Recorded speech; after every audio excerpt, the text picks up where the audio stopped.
I am curious what other things that you've done with biohacking. What have you tried? What do you enjoy? What do you believe in that could be in that realm of quote biohacking? So let's do this as a two-part question.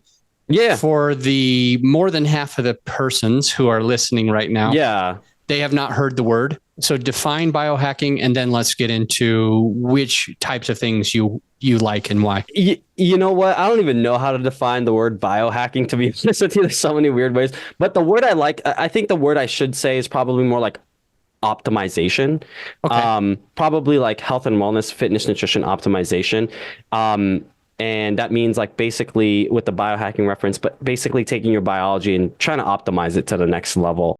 And for me personally, there's a bunch of information out there. I'm a big proponent of like people like Ben Greenfield, Tim Ferriss, all the top folks in biohacking. But personally for me, when it comes to optimization, there are just things that I personally like to do. And I like to do them from an optimization prospect. I don't like to do them as like, oh, these routines, I have to do them. If not, like, oh, I'm not gonna have a good day. It's not like that. It's just I like to do a few things. So first and foremost, right now I'm doing some deliberate cold exposure upon waking. So like in my morning routine, I'll do like a cold rinse. Used to do a lot of cold rinse or cold bath. And then, I try to just get away from the phone. So like bit of a dopamine detox in the morning, not trying to get right into Instagram, social media, and emails. But I do some exercise in the morning. And then at the same time, I do like infrared sauna at night, just so I can decompress and get some sleep. And sauna is also good for, pulling some things out of the fat. I do like a bunch of nootropic. When you say it pulls things out of the fat, is there something specific we can talk about that it does? I'd say like toxins, but it's really interesting. So like I've been queuing in on this and listening to this and talking about fat from like a metabolic perspective.